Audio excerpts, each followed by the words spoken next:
teman-teman, perkenalkan, first of all, I'm honored to be invited as the speaker, one of the speaker in this event.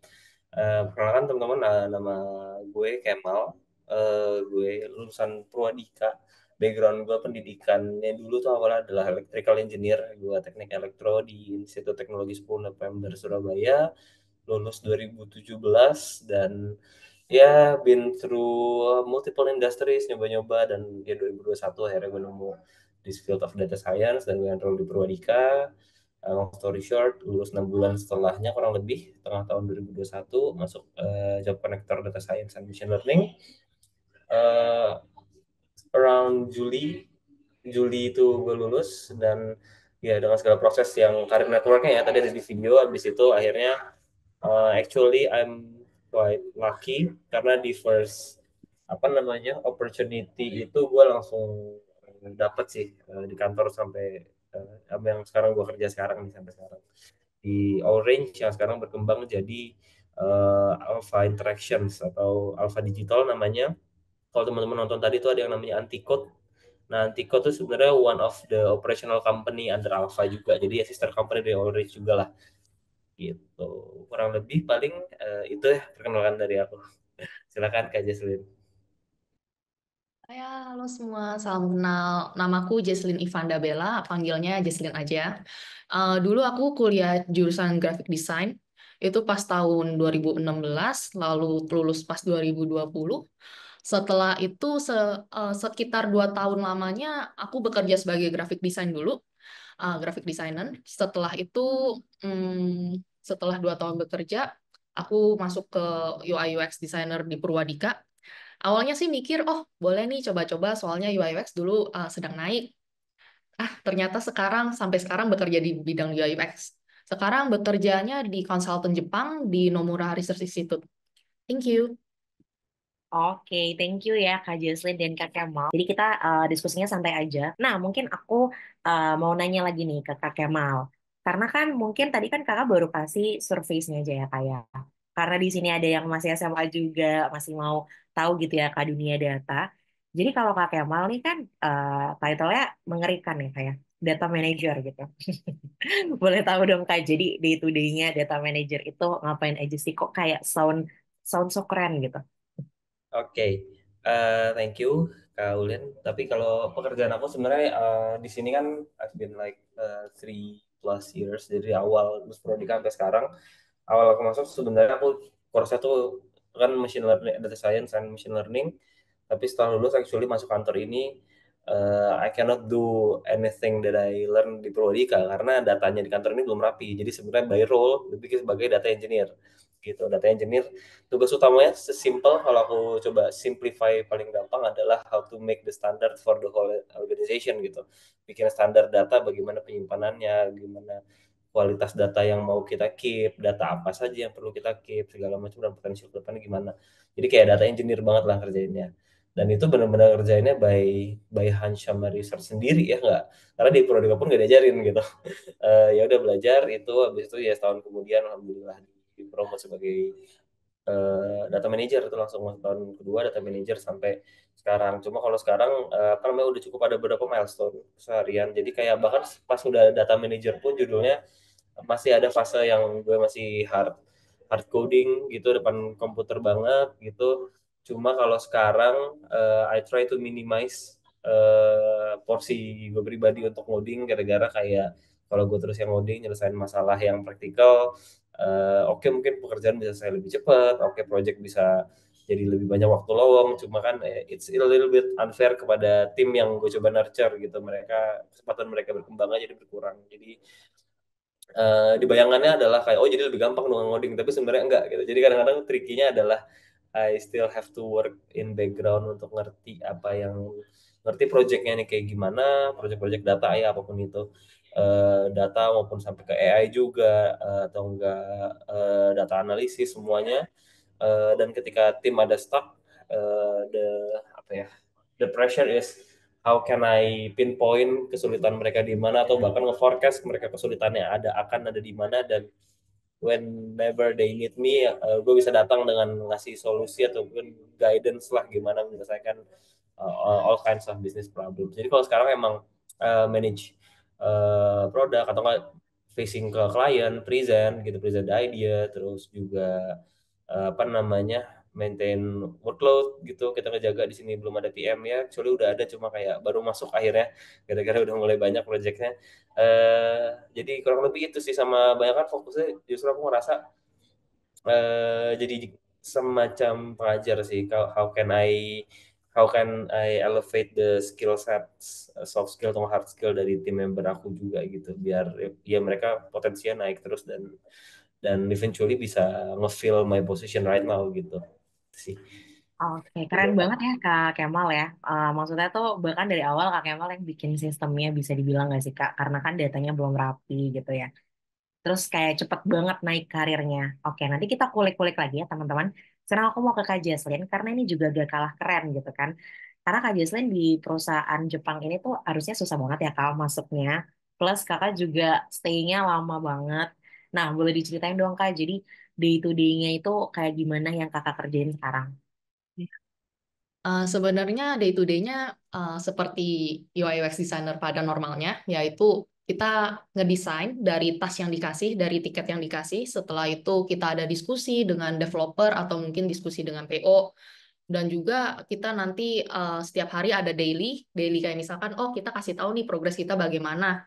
Dan juga eh, biasanya juga ini sih, membicarakan atau diskusi dengan PO mengenai untuk kerjaan selanjutnya, untuk kerjaan sprint selanjutnya bagaimana. Seperti itu sih. Mm-mm. Oke, oke, baru di spill dikit ya teman-teman. Nanti kalau misalnya teman-teman ada follow-up question, boleh banget. Nah, kita langsung masuk aja nih ke AI. Yang kita tahu kan AI itu artificial intelligence. Nah, mungkin aku mau Kak Jaslyn dulu kali ya. Boleh dong Kak, kita samain persepsi semua gitu ya. So, AI itu apa gitu Kak? Jadi, apa? Karena kan pasti banyak yang cuma mikirnya ChatGPT is AI. Tapi sebenarnya AI itu apa sih Kak? Gitu. AI itu kan sebenarnya singkatan dari artificial intelligence, yang artinya itu kan kecerdasan buatan ya. Jadi di mana tuh maksudnya itu adalah teknologi yang mempunyai kecerdasan seperti manusia, dan kecerdasannya itu tuh dapat ngebantu kita untuk mempermudah pekerjaan dalam sehari-hari. Contoh misalkan untuk critical thinking atau memecahkan masalah dan membuat keputusan. Kayak gitu sih takeaway-nya sih. Oke, kalau dari Kak Kemal ada mau ditambahin nggak Kak soal pengertian AI? Iya, kurang lebih sama kayak penjelasannya Kak Jesslyn ya. Jadi kayak kalau AI in my perception is sebenarnya AI itu sangat sangat luas soalnya. Jadi kayak kalau data Venn diagram tuh AI itu yang paling paling luasnya, sebenarnya apapun itu bentuk teknologi yang bisa melakukan suatu proses ya deduction atau enggak apa namanya ngambil bahkan ngambil keputusan lah ya, yang bisa ngebantu, yang impactnya akhirnya bisa ngebantu pekerjaan manusia gitu. Jadi sebenarnya bahkan sesimpel kalau teman-teman ada yang ngerti programming sedikit, a set of if else condition aja itu tuh sebenarnya fair to say kalau orang mengaku itu AI ya it's valid secara teorinya. Cuma kalau sekarang mungkin gara-gara the boom itself lebih ke LLM ya, large language model kayak ChatGPT. Nah jadinya mungkin asosiasinya dari AI adalah mengenai ke sana, tapi sebenarnya tuh lebih lebih luas gitu. Belum ngomongin yang di robotics, belum ngomongin apa namanya AI yang dalam embedded systems dan segala macam. Itu sih. Oke, mungkin masih di Kak Kemal, boleh dijelasin kali Kak. Tadi kan ada case-case yang Kakak sebutin ya, mungkin boleh dijelasin lagi Kak. Jadi sebenarnya kalau misalnya di dunia data sendiri, gimana sih tadi case AI secara general ya Kak? Secara general yang Ya. paling terkenal gitu, atau yang kayak paling berhasil gitu. Gimana sih AI itu akhirnya bisa merubah dunia data gitu? Oke, sebenarnya kalau di dunia data itu kan apa ya? Kalau ngomongin datanya sendiri, sebenarnya data itu tergantung siapa yang mau megang dan siapa yang memanfaatkannya gitu kan. The same sets of data bisa jadi sampah, tapi bisa jadi kayak apa namanya gold mine buat orang yang tepat gitu. Jadi sebenarnya tujuannya itu adalah gimana we can make the best decision of the information yang kita punya gitu kan dari datanya.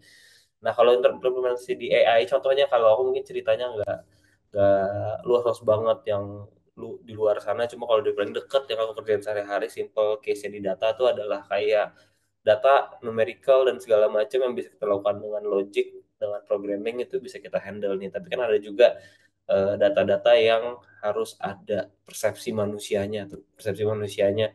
Contoh bidang aku digital agency, ngeliat konten-konten gitu. Misalnya dari bentuk konten ini kontennya ngomongin apa sih? Ngebaca dari caption dan ngebaca dari gambar. Dulunya tuh awal aku masuk, we have zero idea how to deal with this gitu. Apakah harus ada orang yang ngelihat ratusan atau bahkan ribuan konten yang perusahaan ini produksi dan nge-label satu-satu, oh ini kontennya ada manusianya, oh ini kontennya warnanya dominan, vibrant, lalu segala macam.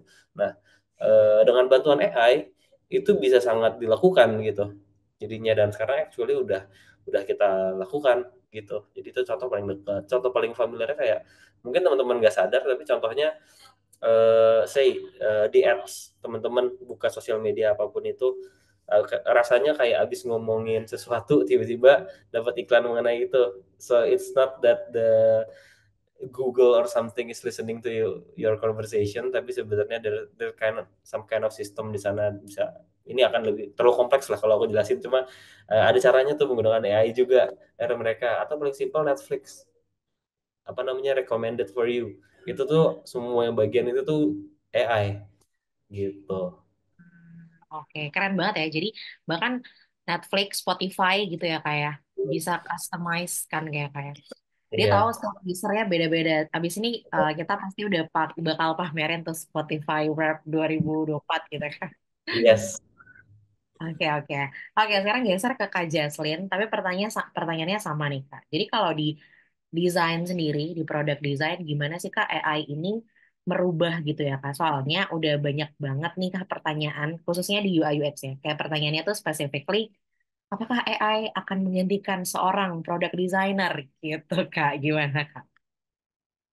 Sebenarnya sih AI kalau dalam product designer itu sangat game changing ya, karena yang tadinya mungkin dulu itu, misalkan contoh kita dulu susah cari data ya, tapi kan dengan adanya AI kita misalkan tanya, oh dia udah bisa kasih jawaban gitu. Walaupun mungkin data yang dihasilkan itu tuh belum tentu valid ya, tapi kan seenggaknya bisa menjadi konsep dasar bagi kita gitu. Dan juga untuk pertanyaannya, apakah AI akan menggantikan manusia? Itu sebenarnya sih menurut saya, menurutku pribadi itu sih enggak sih. Karena kan eh, ada satu orang yang lumayan terkenal, namanya itu Don Norman. Dia pernah bilang AI itu tuh menghasilkan pattern karena kan dia kan ambil dari internet, dia lihat pattern-patternnya gimana, dia ambil dan dijadikan pattern gitu. Sedangkan kalau misalkan kita mendesain untuk manusia, ya manusialah yang paling baik untuk mengetahui apa kemauan manusia gitu.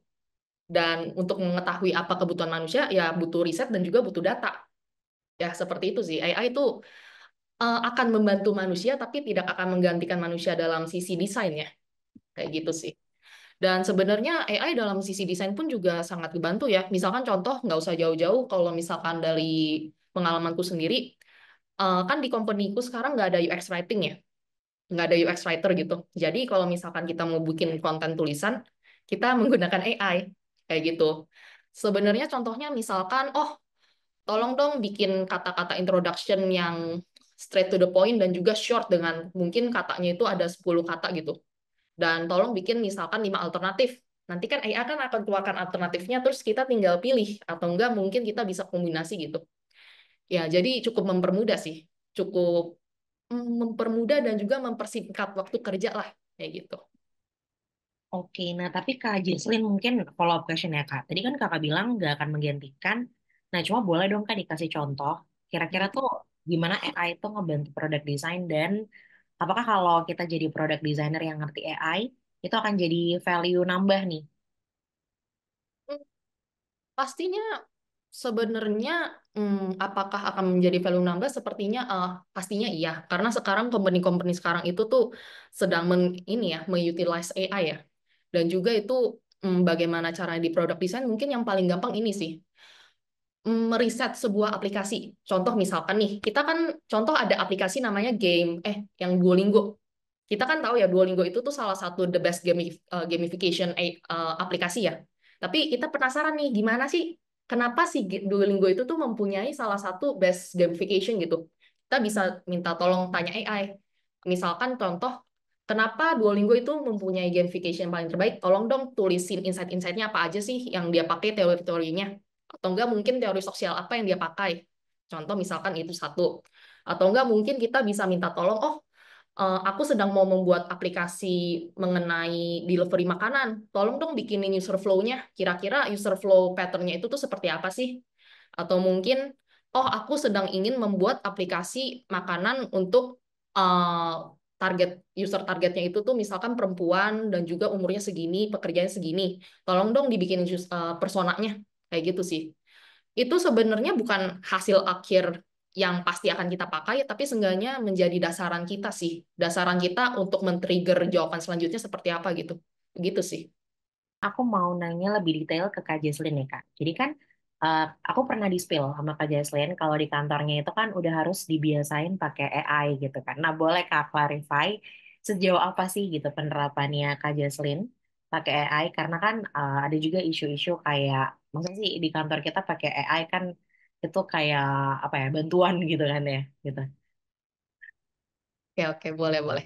Mungkin aku share screen aja kali ya, Boleh, boleh, boleh Kak. supaya lebih gampang juga. Hmm, kelihatan nggak ya? Udah masuk. Oh, udah ya, oke. Jadi sebenarnya ini aku bikin semacam deck singkat.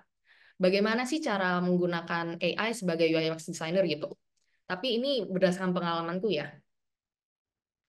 Yang pertama, sebenarnya yang paling sering itu adalah untuk copywriting dan juga content creation. Misalkan contoh, misalkan kita ngebuat UI, mockup UI, kan biasanya kan ada deskripsi atau tulisannya. Kadang-kadang tuh kita bingung mau isi tulisannya apa. Jadi kita mungkin taruhnya itu sebagai placeholder aja. Kayak misalkan Floren Itsum bla bla bla gitu. Sedangkan kalau misalkan dengan ChatGPT, kita bisa minta tolong, oh tolong dong bikinin error message yang oke, deskripsi yang oke, bagaimana caranya penyingkatan kalimat yang oke gitu.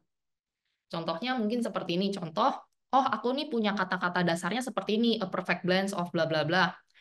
Tolong dong di shortenin, short description gitu. Tapi ternyata menurutku ini terlalu short. Tolong dong bikin 5 alternatif dan juga bikin longer gitu. Jadi sebenarnya kuncinya di sini itu adalah membuat alternatif sih. Karena biasanya tuh jawaban pertama itu tuh belum tentu the best gitu. Jadi dengan kita meminta alternatif, kita akan mempunyai banyak pilihan. Dan juga dari alternatif tersebut kita bisa combine nih. Misalkan contoh, oh aku suka nomor satu dan nomor dua. Coba dong aku meminta ChatGPT combine gitu. Kayak gitu sih. Ini yang pertama. Terus ini yang kedua. Yang kedua itu translate data itu data visualization. Kadang-kadang aku tuh bingung karena misalkan kalau di company-ku kan kebanyakan B2B ya, business to business gitu, kebanyakan buat dashboard. Nah, karena kebanyakan buat dashboard itu tuh banyak grafik-grafik data visualnya lah, kayak chart-nya seperti apa gitu. Terkadang tuh aku cuma dikasih kayak misalkan, oh ada chart table nih. Tapi kan kalau misalkan kita lihat chart table doang kan secara visual kurang menarik ya. Aku minta tolong ke AI, ada nggak sih uh, alternatif lain selain table gitu? Misalkan contoh ini nih. Terus nanti dia kasih nih, oh bisa pakai stack bar, bisa pakai pie chart, bisa pakai yang lain-lain.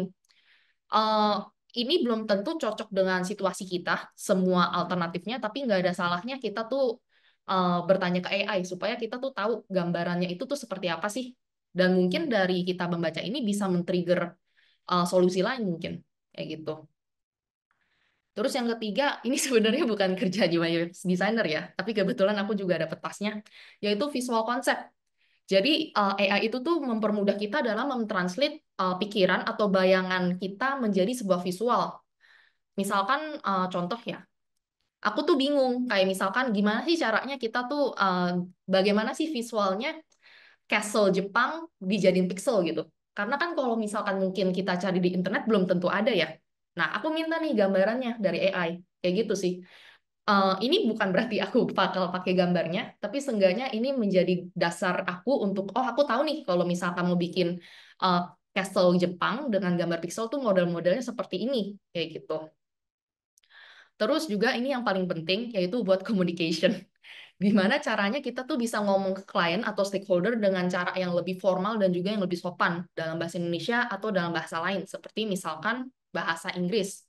Misalkan contoh, aku misalkan minta ini, tolong dong bikin kata-kata ini lebih short dan juga grammar correct, kayak gitu. Atau bagaimana sih caranya membuat negosiasi dengan klien gitu. Seperti itu. Terus yang kelima juga untuk research. Misalkan aku bingung arti dari sebuah data atau aku tidak tahu nih database-nya seperti apa gitu. Jadi aku minta tolong AI untuk menjelaskan aku sebagai konsep dasar ya. Misalkan contoh seperti yang aku tanya, yang seperti yang contoh Duolingo, tapi ini bedanya dengan Spotify. Aku nanya nih, kenapa sih ada friends activity gitu di Spotify? Gunanya tuh buat apa? Teori apa sih yang mereka gunakan? Nah, nanti si ChatGPT itu bisa menjelaskan, oh, bisa untuk social present theory, untuk social comparison theory, kayak gitu. Jadi seenggaknya aku mengerti kenapa aplikasi itu dibuatnya seperti itu. Dan juga ini yang salah satu yang paling membantuku juga, yaitu presentation structure. Jadi kadang-kadang kan kita mungkin suka bingung ya saat disuruh membuat presentasi, tapi penstrukturannya bagaimana gitu. Struktur pembacaannya bagaimana yang enak. Nah, aku minta, tolong dong misalkan nih, tolong dong aku sedang ada tema ini untuk content trade-off, dan juga untuk content articulating design tactic. Bagaimana sih bikin presentasi yang oke gitu secara struktur. Nanti dia kasih tahu nih, oh bisa bikin kayak gini. Page yang pertama ada title slide, page yang kedua mungkin bisa ngejelasin tentang konteksnya apa. Seperti itu. Udah, itu aja dari aku. Thank you. Oke, kalau teman-teman ada follow-up question boleh banget ya. Ternyata Kak Jaslyn banyak banget ya fungsi-fungsi AI yang diterapin sama Kak Jaslyn dan jadi terlihat AI-nya pinter gitu. Iya, AI. Tadi Hmm. tadi juga ada yang nanya sih Kak, jadi mungkin bisa dijawab juga nih Kak. Kalau prompting itu Kak Jaslyn tuh ada formulanya gak atau gimana tips prompting? Sebenarnya kalau prompting tidak ada formulanya ya, tapi biasanya biasanya aku selalu kasih tahu tone of voice-nya seperti apa untuk UX writing ya. Misalkan contoh, oh aku tolong dong bikinin deskripsi, tapi tolong deskripsinya dibikin pendek. Misalkan 20 kata, dan juga tolong dong tone of voice-nya itu tuh dengan playful atau enggak fun kayak gitu, dan tolong bikin 5 alternatif. Jadi seperti itu sih kalau buat UX writing, ada tone of voice dan juga ada alternatifnya. Kalau misalkan untuk hal-hal yang lain tidak ada prompt sih, lebih ngetiknya itu sesuai dengan kebutuhan pada saat itu. Oke, nah Kak di luar dari yang udah Kak Jaslyn jelasin nih Kak, sebenarnya Mm-mm. tuh AI itu seberapa dalam sih membantu? Apakah AI itu bahkan bisa mempercepat desain cycle Kak? Sebenarnya iya sih. Sebenarnya dari pengalaman aku sih itu sangat mempercepat desain cycle ya. Karena kan di company aku seperti yang tadi aku bilang nggak ada UX writing ya. Dan kadang-kadang tuh kita suka nge-stuck di bagian UX writing-nya. Jadi dengan adanya AI itu ngebantu kita untuk menulis UX writing-nya. Atau enggak contoh, misalkan nih contoh PO-nya meminta kita untuk mendesain suatu tiket, suatu backlog gitu. Tapi terkadang aku bingung, oh ini kenapa ya dia begini ya? Maksudnya apa nih? Karena kan kata-katanya cukup teknikal ya, aku kurang ngerti gitu. Jadi sebelum aku mungkin tanya ke PO-nya, aku cari dulu nih aku tanya dulu ke ChatGPT atau enggak ke AI lainnya gitu. Aku nanya, misalkan contoh, apa sih artinya automation gitu? Dan contoh-contoh automation seperti apa? Jadi aku punya base ilmu lah tentang itu.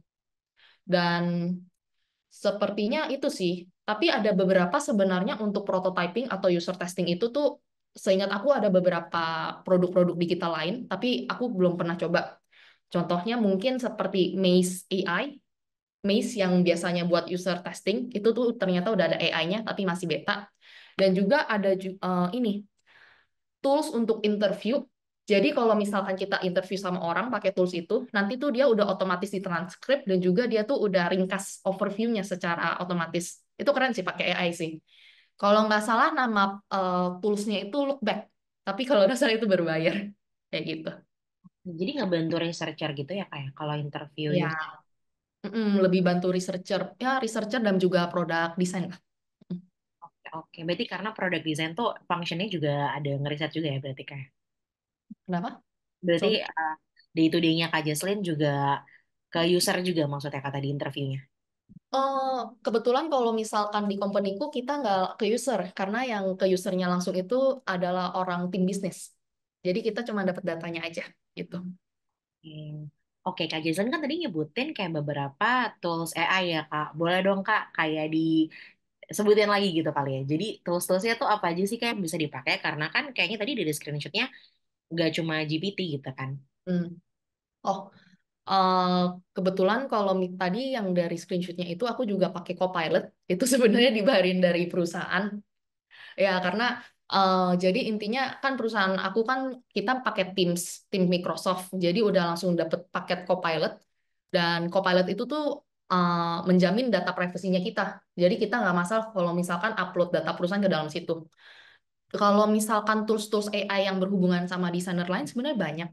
Nggak usah jauh-jauh, Figma juga ada AI sekarang. Kayak misalkan contoh untuk nge-rename, atau mungkin contoh untuk membuat suatu visual. Bahkan yang aku inget itu tuh ada ini, AI yang bikin UI. Jadi kita tinggal masukin, kita mau minta desain apa, promptnya mau desain apa, nanti dia bikinin UI-nya. Itu kalau nggak salah Galileo nama AI-nya. Terus juga ada ini bikin web development tapi no coding, Framer namanya. Framer juga udah ada AI-nya. Jadi kayak misalkan kita minta tolong, oh tolong dong bikinin page, landing page itu misalkan, landing page tentang cafe. Nanti kita klik enter, udah tuh nanti dia bikin langsung responsif. Udah ada desktopnya, udah ada tabletnya, udah ada phone-nya gitu. Kayak gitu sih. Nah, aku mau tanya satu lagi nih sebelum aku ke Kak Kemal. Kak Jesslyn ada gak sih Kak contoh nyata di mana AI ini kayak kasih saran yang unexpected gitu ya, tapi bisa dipakai. Karena Unexpected unexpected tapi suka bisa jelek ya. dipakai. Sebenarnya ada sih. Mungkin yang tadi ada dua yang tadi ada di PPT ya. Yang pertama itu mengubah suatu data menjadi data visualization. Itu aku sebenarnya cukup kaget sih karena aku tak menyangka bisa sih. Jadi kebetulan kan di company aku kan emang B2B. Jadi kebanyakan kan nih dikasih data mentahnya gitu. Tolong ditranslate menjadi visual gitu. Kadang-kadang kita mungkin stuck juga ya, bingung juga ya gimana sih cara ngubahnya gitu. Terus kebetulan kolegaku kasih tahu, oh pakai aja ini AI, nanti dia bisa kok kasih rekomendasi data visualisasinya bisa apa aja gitu. Dan juga mungkin yang aku kaget tadi ini sih, dia tuh bisa uh, ngeanalisis ya, mungkin ya kata-katanya ngeanalisis kenapa suatu aplikasi itu bisa berhasil. Contoh kayak misalkan Duolingo tadi. Duolingo contoh gamification-nya kayak apa sih? Atau enggak, kenapa sih Spotify itu tuh ada social activity? Atau enggak, mungkin kenapa sih Netflix salah satu menjadi aplikasi yang terkenal gitu. Dan misalkan terkenalnya itu tuh di negara apa aja? Kenapa terkenalnya di negara-negara ini gitu. Kayak gitu sih. Mungkin untuk lebih ngeriset juga lebih membantu sih. Contoh kan terakhir aku kan lagi bantuin project untuk hackathon ya. Jadi tuh untuk project hackathon kan untuk yang di Jepang, kita juga ada research nih. Misalkan, oh turis turis tuh kenapa sih datang ke Jepang? Tolong dong bikinin insight-insightnya mereka itu tuh mau cari apa kira-kira di Jepang. Oh ternyata mereka tuh misalkan value culture, misalkan mereka ingin ke tempat-tempat yang historical atau enggak mereka ingin coba makanannya. Nanti AI bisa tuh kasih tahu data-datanya. Kayak gitu sih. Hmm. Oke, ini ada pertanyaan yang udah muncul. True nggak kalau always use AI tanpa fundamentals itu bakal kesesat? Soalnya kalau Mm-mm. lupa code kan tanpa AI bakal baca dokumentasi dengan AI, ketergantungan gitu pakai AI, gimana Kak? Nah, itu sebenarnya betul sih, karena aku dulu banget pernah ngobrol sama salah satu researcher. Dia pernah bilang ke aku, jangan kesering, pakai AI itu nggak apa-apa untuk brainstorming, untuk nge-trigger ide, tapi kalau misalkan untuk mencari jawaban akhir, itu bukan hal yang etik ya sebenarnya ya. Karena belum tentu jawaban akhirnya AI itu cocok dengan situasi yang kita hadapin sekarang. Dan juga kalau misalkan kita apa-apa bergantung sama AI, nanti insting kita tuh lama-lama menumpul. Kasarnya kayak insting desain atau insting research ya. Jadi kita gunakan AI itu sebagai teman kolaborasi lah untuk teman berdiskusi. Jangan kita apa-apa tuh cari jawaban di AI gitu. Kita harus cek lagi nih. Misalkan contoh aku tanya, oh apa sih apa sih artinya automation? Aku juga minta source-nya. Jadi aku bisa cek lagi bener nggak? Seperti itu sih. Karena bisa jadi AI-nya kan belum tentu benar gitu ya kayak Jaslyn ya. Betul. Oke, ini ada pertanyaan spesifik ke desain. Kak, kalau pakai AI buat membantu desain, copyright-nya gimana ya? Aku pernah Oh. butuh talent, tapi kalau cari di internet nggak sesuai, pas bantuan AI sesuai banget sama kebutuhan. Gimana Kak Jocelyn?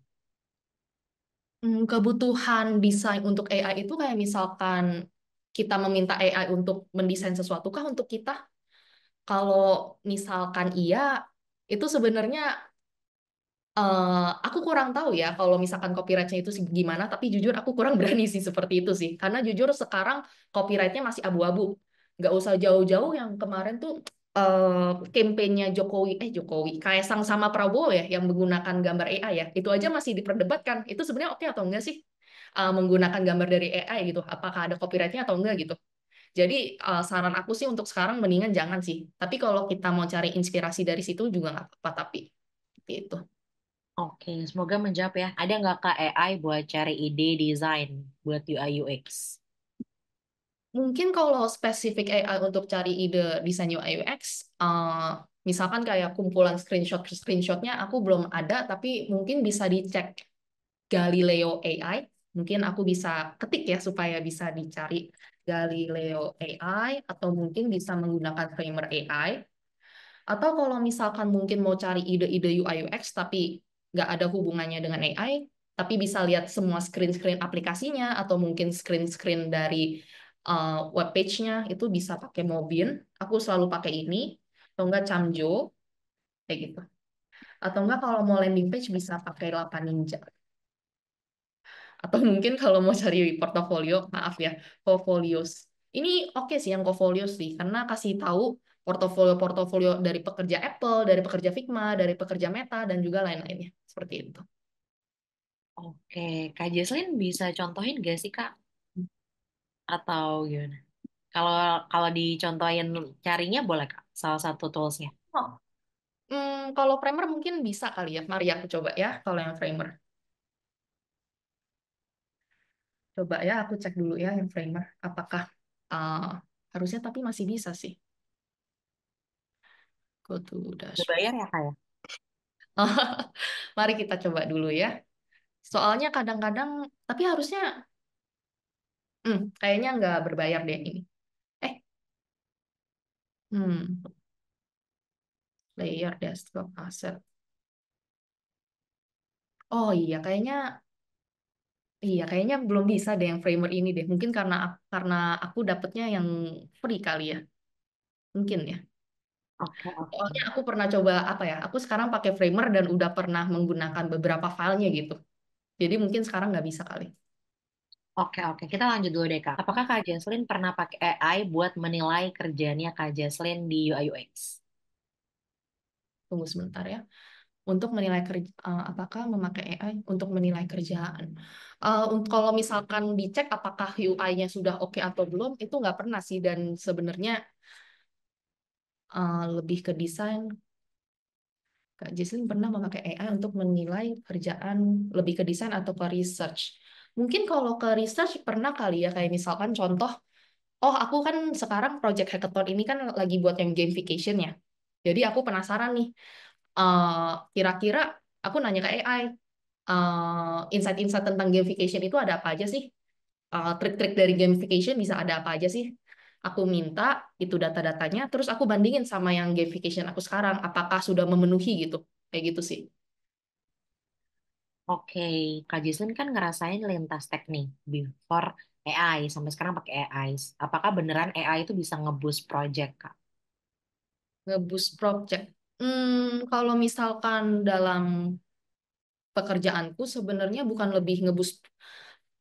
ngebus project, eh, projectnya itu tuh akan lebih bagus atau bagaimana ya, tapi itu mungkin lebih membantu pekerjaan-pekerjaan pekerjaan-pekerjaannya sih. Misalkan tas-tasnya yang harusnya tadi ada 8, tapi karena ada bantuan AI, tasnya bisa jadi 5 karena kita sudah menemukan jawabannya dari AI gitu. Atau enggak, kita sudah mendapatkan konsep dasarnya dari AI gitu.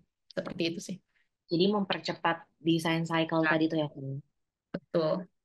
Oke, oke Kak Jocelyn, aku mau geser dulu ke data. Aku mau ke Kak Kemal lagi. Nanti kalau Kak Jocelyn mau contoh-contohin AI-nya, misalnya ada yang free boleh banget ya Kak. Boleh, Lain boleh. Oke. Oke Kak Kemal. Nah, kita akan mulai dulu nih Kak dari pertanyaan tentang kerjanya Kak Kemal. Jadi Hmm. Kak Kemal itu kalau pakai AI day to day-nya gimana Kak? Sejauh apa pakai AI di kantor? Sejauh apa pakai AI di kantor? Kita yang paling jauhnya udah sampai nge-generate satu report automation di mana numbersnya itu dianalisisnya udah sama full pakai AI. Jadi kayak berarti starting point udah pakai report automation udah jadi. Kemudian from the number sama konteks report-report sebelumnya tuh udah analisis pakai AI. Jadi the analyst start to work-nya dari situ udah ada analisis prediktifnya dari hasil AI tersebut, habis itu baru dikoreksi lah. Mereka lebih ngerti konteksnya, lebih ngerti domainnya, lebih ngerti mana analisis dari AI yang udah cukup bisa langsung dipakai, mana yang harus ditweak, mana yang harus dikoreksi gitu. Dan the cycle continues gitu. Jadi setelah setelah kita udah dapet yang apa namanya pembenaran gitu, terus kayak dapat pattern bagi tim analis, kayak baru biasanya balik ke aku tuh Kak. Balik kayak mal nih kayaknya untuk report formation analisis AI-nya bisa promnya bisa ditambahin ini deh ngelok supaya nggak terjadi kondisi kayak gini lagi atau enggak sifatnya additional gitu, kayak kita tambahin fitur buat analisis bagian ini ya bisa jauh lebih bagus deh. Nah, jadi kayak itu paling jauhnya, tapi paling simpel kayak kita benar-benar full apa hampir eh, banyak banget sih, banyak banget proses kantor itu ngolah data kita menggunakan AI, terutama kerjaan-kerjaan yang tadi dikerjain sama ya low level work. Kalau nggak kerjaan yang tadi kita lempar ke freelance, kita switch tuh pakai AI aja, dan kita developnya nggak pakai ready made tools, jadi kita pakai API-nya dari OpenAI maupun yang lain. Dan jadi kalau kita pakai API kan kita bisa ngerancang dan bikin yang sangat tailored ya sesuai kebutuhannya gitu. Jadi kurang lebih sih kayak gitu sih, satu atau dua sampelnya Oh, gitu. Kak Kemal ada contohnya gak, Kak? Mungkin Kak Kemal mau share screen, kasih kita Ya, gambar. Kak. Oke. oke, oke. Boleh aku izin share screen ya teman-teman. Ini juga sempat nyiapin sedikit decknya. Ini udah kelihatan? Udah kelihatan ya kak ya? Sorry. Aman. Oke, jadi aku sempat nyiapin ini ibaratnya future of AI in design and data. Sebenarnya mungkin posisi aku for a disclaimer harusnya di awal tadi ya, tapi disclaimer kayak I'm speaking here not as an AI expert, tapi sebagai salah satu praktisi di bidang data yang menggunakan AI dalam pekerjaan sehari-hari lah, udah ngelewatin beberapa pros dan beberapa cons-nya juga untuk mengenai AI. Dan ini couple of sample work yang kita gunain, terutama yang involving AI gitu ya. Oke, ini openingnya mungkin ya AI sekarang tuh boom banget lah, jadi kayak banyak disruption di industri, terlalu banyak jadi bahkan berisik di rumah teman-teman kalau interest terhadap AI dan ikutin all the tech bros around the world tentang yang bahas tentang AI itu banyak banget noise-nya somehow, jadi kita makin lama pun terhadap opini orang mengenai AI juga cukup harus hati-hati lah mana yang dimasukin ke kuping, dan akhirnya ya banyak snake oil sellers tuh misalnya as in ya banyak yang ngejual something, ngejual idea atau nggak produk pakai nama AI padahal bukan AI, dan akhirnya banyak kerugian orang gitu gitulah. Tapi the trend itself bisa dilihat nih contoh-contohnya, artikel yang aku contohin di sini banyak lah, lagi growing banget gitu. Contohnya yang kiri bawah tuh aku baru nemu nih kayak recently AI Coca-Cola bikin advertisement full by AI gitu.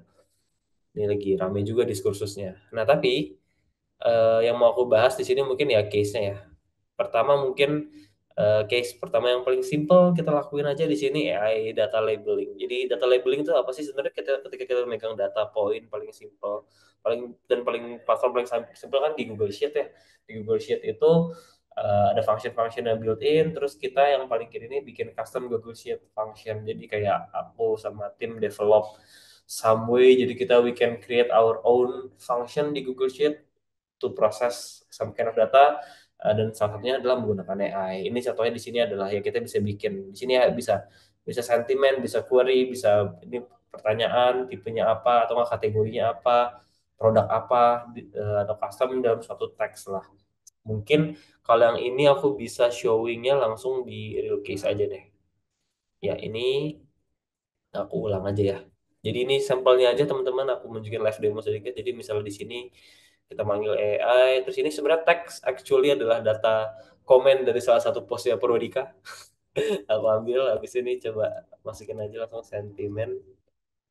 Sentimen untuk melakukan sebenarnya basic dari sini adalah sentimen analisis gitu. Ntar analis dari sini ngelakuin analisis, oke dari masing-masing satu dari post kita yang ini, post brand yang kita handle, post yang ini sentimennya banyak positif apa negatif gitu. Nah, ini sampelnya tuh. Sesimpel positif. Misalnya mau ngitung word count bisa, mau mau translate ke bahasa Inggris bisa, translate ke bahasa yang lain juga bisa, itu juga bisa. Jadi dipakai pun sama dari segi kreatif. Kita coba ibarat teknologinya kita bawa ke dalam platform teman-teman, terutama di bagian desain juga kerja di mana mereka banyak kan di slides ya kita bikinin di slides AI how can we inject a more tailored approach ke situ. Nah, contohnya kalau ini juga yang ada aku wrap dalam satu website internal dan ini mau ada kayak Jesslyn eh mohon maaf kalau secara UI UX sangat gembel gara-gara ini kita juga belajar sendiri dari tim mengenai experience. Jadi ini internal website lah. Ini kalau teman-teman snippet ini intinya apa sih? Ya, jadi intinya di sini adalah kita bikin internal tools. Jadi kayak di sini ada beberapa KOL. Jadi salah satu perusahaan Under Alpha adalah yang KOL baik lah. Misalnya brand apa, jalan campaign tertentu. Oh dia mau pakai influencer siapa gitu. Oh ini contohnya ada Fitra Eri, Fadil Zaidi, sama Fadil Zaidi. Misalnya kan ini cuma tiga. Cuma biasanya yang kita listing itu bisa sampai satu campaign bisa sampai ratusan tuh. Dan ada kebutuhan di mana kita butuh kategori ini KOL nih kategorinya apa sih? Apakah di otomotif, apakah lifestyle, apakah beauty, apakah foodies gitu-gitu kan. Nah, instead of ngelakuin satu-satu, kita bisa menggunakan AI. Jadi AI ini ngeproses datanya, habis itu dia ngasih deduksi lah. Ini tuh apa? Nah, kemudian output yang ini sebenarnya kenapa diminta hanya sampai sini? Data dari sini sebenarnya ntar dipakai oleh user, divalidasi kalau udah dimasukin ke database kita gitu. Jadi ke depannya nggak perlu lakuin lagi gitu. Nah, ini pun contoh ini harus dicek lagi nih. Kenapa dia foodies masuknya? Mungkin konten-konten dia terakhir banyak kan ngomongnya konten-kontennya mengenai makanan. Contohnya kayak gitulah. Gitu. Sorry ya teman-teman. Ini berikutnya study case kedua mungkin aku bisa showing di sini adalah nah ini juga konsep yang baru namanya ada AI agent. Sebenarnya ini yang prediksi aku juga bakal tahun depan bakal makin gede. Jadi agent itu apa sih? Imagine teman-teman nge-build suatu AI dengan role khusus dan punya kebutuhan, punya kemampuan lebih, di mana dia bisa they have their own agency to do some kind of actions. Say analoginya ya, aku mungkin contohin aja di sini. Sorry ini judulnya juga masih salah, ini harusnya AI agent. Nah, ini konteksnya aku post dulu. Di sini user masukin folder pitch. Jadi kayak ada folder ada pitching dokumen dikasih sama klien kita. Biasanya prosesnya panjang tuh. Pitching bisa dibedah oleh tim merumbukan barang di ruang meeting bisa sampai 2 jam minimum ngebedah dan apa yang harus kita lakukan nih ke depannya untuk pitching ini supaya kita bikin strategi supaya kita bisa menang pitchnya. Nah, kemudian sebenarnya kan udah ada pattern dari yang udah ngalamin itu ya. Akhirnya kita coba desain prompt-promptnya dari satu simple PDF dokumen yang nge-breakdown ya kita bikin pakai AI dan akhirnya nanti outputnya akan ada di nah ini ada prosesnya yang dilakuin tuh apa aja jadi kayak generating a general summary of the brief, exploring deeper insights from the brief summary, creating an outline for the brief, providing suggestion for future direction. Nah ini outputnya kan kayak gini. Nah ini semua tuh. Kalau sorry, kalau mundur sedikit. Nah ini contohnya kelihatan business conditionnya kayak gimana, bisa objektifnya gimana, marketing condition mereka gimana, objektifnya gimana, target audiensnya akan kayak gimana di campaign itu. Jadi sampai dan ini semua output dari AI ini tuh kita kontrol gitu. Kayak ada sistem, ada namanya sistem promnya, ada kayak apa namanya ada prom biasanya gitu, terus ada konten, ada knowledge-nya, ada proses supaya AI itu bekerja dengan knowledge base yang kita masukin yaitu PDF tadi itu namanya di AI itu namanya RAG gitu, Retrieval Augmented Generation gitu. Ya, itu contohnya lah. Jadi proses ini tuh ibaratnya nanti ketika orang meeting kita distribute file ini ke tim member di departemen multi department habis itu dia mereka langsung bisa baca dulu tuh baru pas udah meeting jadi langsung mikirin what we have to do gitu ke depannya. Nah, berikutnya, sorry ini title-nya belum aku ganti. Nah, for low level report tadi aku sempat mention sedikit nih satu-satu buat kita lakuin buat satu brand kita bikin report automation saya nih kita speed up seberapa sih 1 sampai 2 menit outputnya dari sini langsung jadi report dari kosong out of nothing jadi report dengan template yang kita bikin. Nah sorry kalau aku mundur sedikit nih sebenarnya di sini sorry sorry teman tadi ada tuh dia Nah, di bagian biru-biru sini nih sebenarnya. Nah, itu ada analisis-analisis sebenarnya. Nah, ya cepet banget. Nah, nah ini nih yang sebelah kanan-kanan ini analisisnya tuh udah full pakai AI nih. Most performing findings, apa temuan apa yang kita temuin dari konten yang paling perform gitu. Apa yang harus dilakuin A/B testing gitu-gitu. Terus kayak stopnya apa gitu. Kurang lebih itu.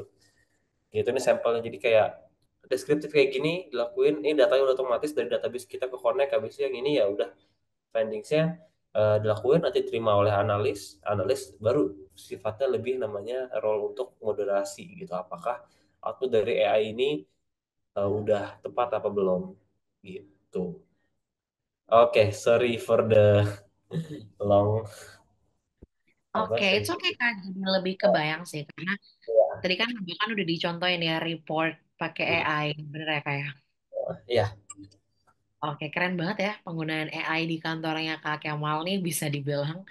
Boleh teman-teman kalau misalnya ada pertanyaan gitu ya, atau ada yang tadi misalnya masih belum paham sama penjelasannya Kak Kemal, juga boleh banget untuk di-clarify lagi, ditanya-tanyain lagi, boleh. Nah Kak Kemal, boleh tanya dong Kak, jadi untuk Kak Kemal bisa sampai di kantornya sampai kayak gini gitu ya, itu tuh gimana sih Kak prosesnya penggunaan AI dari yang tadi ya, dari hal simple sampai yang paling jauh gitu? prosesnya sebenarnya paling awal menurut aku yang paling penting adalah the vision dari atasnya sih. Dan sekarang kayak udah banyak yang menjalar. I remember back then bahkan di 2021 walaupun udah lumayan lagi growing tapi kayak ibaratnya the North Star is how can we apa namanya create the data culture across the whole organization gitu dan dimana dia ngomong itu dengan aku yang masih sendiri jadi aku masuk company ini tuh tim data engineer cuma ada satu departemennya baru dibikin gitu dan ya it sounds like demanding task cuma pelan-pelan aja gitu yang penting kalau visinya udah ada jelas jadi ntar ya pasti ada step by stepnya ada milestone-nya gitu penerapan paling awal AI ya aku pikir adalah ya tadi simple set of logic yang aku bikin sendiri gitu ya nggak pakai AI large language model ya nggak pakai GPT segala macam jadi kayak logic kalau gini gimana oh kayak gini datanya pindah ke sini oh case-nya kayak gini datanya harus diapain nah itu yang paling sederhananya sampai sekarang adalah ibaratnya pekerjaan-pekerjaan yang dulu aku pribadi dan tim kerjanya sangat amat bleeding ternyata enak ya sekarang udah ada AI proses yang kayak gitu proses yang kayaknya secara logis kita tahu apa yang harus dilakuin tapi pekerjaannya jadi sangat banyak jadi sangat redundant gitu tapi itu jadi bisa disolusikan dengan AI gitu sampai sampelnya sekarang ya yang tadi aku sempat share sih gitu. Oke, nah itu tadi boleh tahu gak sih Kak? Karena banyak yang nanya nih, rekomendasi AI dari Kak Kemal gitu, yang mungkin kita bisa pakai nih Kak. Aduh, eh gimana ya teman-teman tapi kalau jujur aku pribadi eh I'm not apa ya a user of so many AI tools available on the market gara-gara mungkin culture-nya adalah di kantor aku juga dan aku juga senang melakukannya adalah we find something on the market yang bisa dilakuin and how can we replicate this karena kalau udah bisa berhasil aku bisa nge-replicate sistemnya jadinya pasti kan cost-nya lebih murah gitu cost-nya lebih murah dan lebih efektif jadi jujur kalau aku pribadi nggak menggunakan oh tools ini kita pakai habis itu harus bayar langganan buat nyelesain masalah di sini enggak tapi kayak lebih lebih jadinya kita punya akses ke API-nya ya either Cloud atau enggak Grok atau enggak OpenAI API-nya itu terus kebutuhan kita apa kita tinggal compare the logics atau enggak proses deduksi ke AI mana yang paling advance nih paling murah paling paling cepat responsnya gitu jadi prosesnya emang lumayan well tailored buat kebutuhan bisnis for across departments di kantor aku sih kak Oke, gitu. berarti Kak Kemal tuh bikinnya juga sesuai kebutuhannya ya Kak ya, bener ya?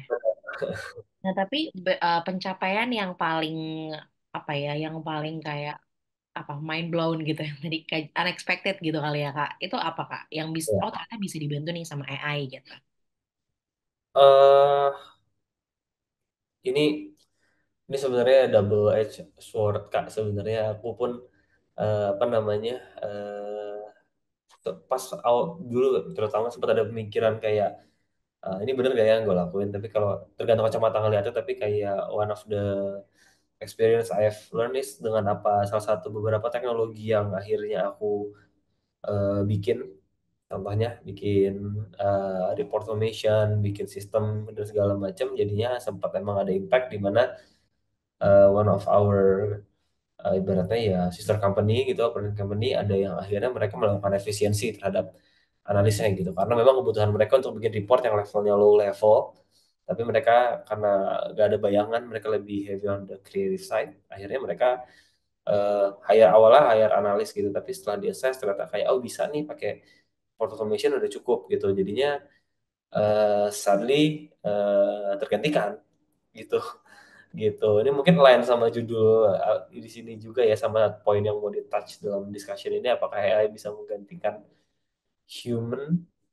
Nggak bisa, dan terutama kayak expert ya, karena ada keyword expert ya, menurut aku kalau expert tuh akan susah, dan karena setiap expert pasti memiliki wisdomnya gitu, dan itunya yang susah digantikan sebenarnya. Jadi sebenarnya AI itu bisa bikin orang yang sedang belajar jadi jauh lebih cepat menuju expert tuh jadi bisa gitu. Tapi kalau kalau teman-teman profesional masuk dalam satu industri udah ada bantuan AI tapi merasa complacent gitu, merasa cukup kayak ilmu segini bisa lah buat stay, apa namanya, menurut aku coba apa namanya, diassess lagi lah diri lo, karena apa namanya harus saingan-saingannya tuh bisa jadi saingan teman-teman tuh cross di industri atau enggak satu kantor aja, dengan empowerment dari menggunakan AI yang tepat bisa jadi jauh lebih cepat gitu, jadi lebih cepat, jadi kayak karena dalam mereka menggunakan AI pasti mereka ngalamin tuh, oh mana yang bisa gue manfaatkan AI, mana yang enggak,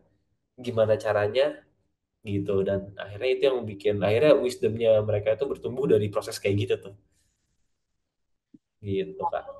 Oke, oke. Oke, mungkin kalau ada follow up question tentang data ini silahkan ya teman-teman ya. Karena sebenarnya before itu banyak banget sih Kak yang nanyain. Mungkin aku tanya satu dulu deh ke Kak Kemal. Nah, ada yang di sini tuh punya background non IT, terus mau switch karir di bidang data. Nah, ini ada pertanyaan Kak, udah masuk before kita discuss ya. Jadi Mm-mm. pertanyaannya, dia ini non IT background, mau masuk switch karir ke data. Ya, Nah, dengan tadi Kak Kemal bilang the future of data itu kan maybe it's AI gitu ya. Jadi takut kan Kak pasti.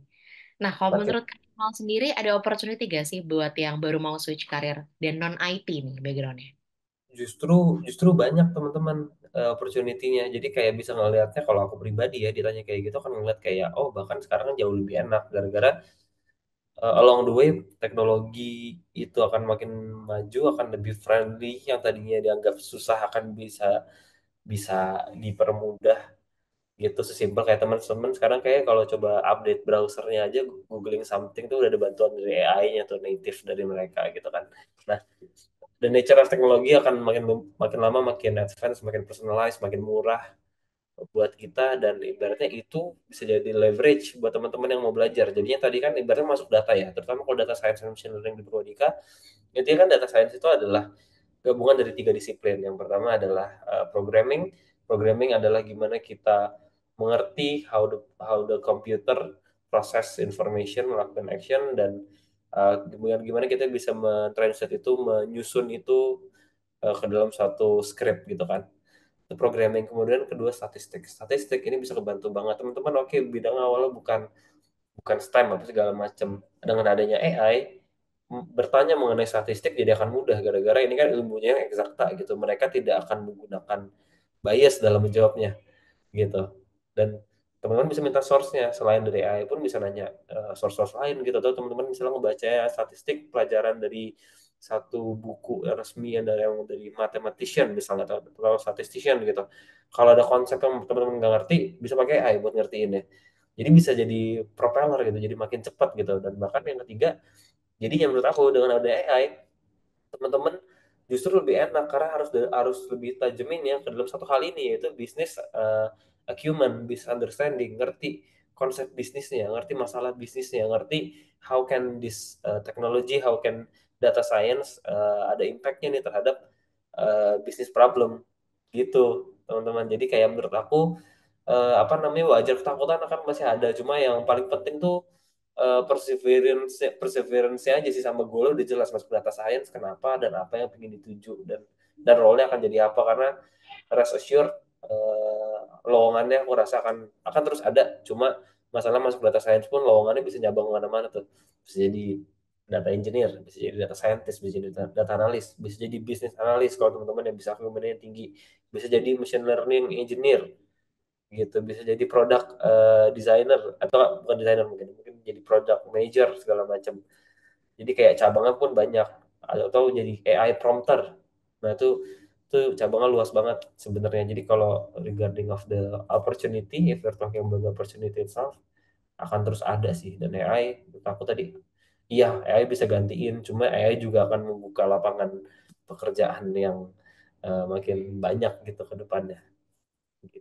Oke, jadi mungkin kalau misalnya nggak bisa adapt, malah kalah sama temennya yang menggunakan AI gitu ya, Kak Kemal. Benar, Malah iya. kan ya. Bahkan Heeh. lucunya Kak ada loh yang alumni data science terus pakai ilmu datanya tuh buat jadi content creator. Iya, heeh. Kayaknya iya, kayak aku tahu nih Kak siapa. And Iya. it works gitu. Maksudnya dia Heeh. bisa jelasin, oh my God, oh ternyata tuh konten itu pakai data guys. Gitu. Iya, exactly. Itu kan yang aku lakuin juga sehari-hari Kak. Ibaratnya kayak kantor aku megang brands, dan untuk gimana brand itu mengeluarkan konten yang bagus, yang tepat sama audiensnya, itu kan komunikasinya itu kok bener-bener dipikirin by data, kayak konten mana yang works, konten mana yang disukain audiens gitu, segala macem gitu.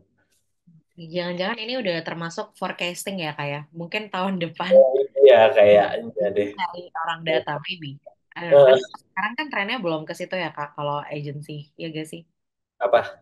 Eh, Eh, harus ada orang datanya tuh di dalamnya. iya sih, aku juga jujur pribadi pas masa udah 3 tahun di sini, cuma kayak apa ya, bukan mau being apa, kayak cocky or something, tapi kayak I'm waiting for the competitors to to do this also. Kadang-kadang soalnya banyak kan yang aku amatin juga they jump straight into the AI, bikin AI, tapi mereka belum punya fundamental core of the organization yang bakal responsible terhadap itunya sih. Jadi it will be great kadang-kadang for the whole industry, it will be amazing menurut aku kalau udah dilakuin kayak gini semua gitu. Oke, oke. Aku coba undang Kak Jaslyn lagi ya. Mungkin kalau nanti teman-teman mau ada pertanyaan lagi for both speakers, buat Kak Jaslyn, buat Kak Kemal, silakan. Aku mau lanjutin dulu nih. Kak Kemal, Kak Jaslyn tadi kan udah ceritain gitu ya di masing-masing perusahaannya. Which sebenarnya teman-teman di sini pasti juga kayak amazed ya. Wow, ternyata tuh yang kerja beneran di bidang data, di bidang desain, di tech gitu ya. Udah pakai AI banget gitu kan. Nah, kita ngomongin dari sisi etikanya kali ya, Kak. Jadi kalau misalnya kayak gitu, gimana sih Kak set boundaries soal etikanya penggunaan AI ini gitu ya? Karena kan dipakai di kantor gitu. Boleh dong dari Kak Jaslyn dulu. Mungkin kalau misalkan secara ini personally ya, dan juga mungkin dari kantor juga. Kalau secara etikanya itu yang pertama, kalau misalkan untuk kantor, kita tuh jangan memasukkan data-data yang NDA atau data-data rahasia kantor ke AI, karena itu sangat tidak diperbolehkan. Maksudnya kan biasanya kalau kita masukin suatu data ke AI, yang misalkan AI-nya itu gratis, biasanya kan data-data tersebut untuk mengetrain AI-nya lagi ya. Jadi data-datanya akan ke store gitu, akan kesimpan gitu. Takutnya itu mungkin ada data-data sensitif. Jadi kalau misalkan mau memasukkan data-data kantor ke dalam AI, itu lebih baik menggunakan AI yang disarankan dari kantor ya. Contoh kalau misalkan aku pakai Copilot karena itu disarankan dari kantor. Dan juga etikanya juga yang lainnya itu kalau personally aku cuma menggunakan AI sebagai ini sih, teman untuk brainstorming sih, atau enggak untuk mencari ide lah, untuk nge-trigger aku mencari ide. Jangan dijadikan sebagai jawaban akhir gitu. Karena ya seperti yang aku bilang belum tentu cocok dengan situasi yang kita butuhkan ya, kayak gitu.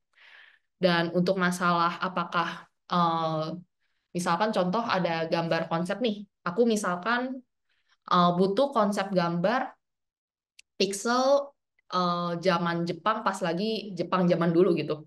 Ya udah aku minta tolong ke AI untuk generate image-nya, tapi untuk sebagai gambaran dasarku aja, bukan untuk hasil akhir yang akan kupakai gitu. Seperti itu sih.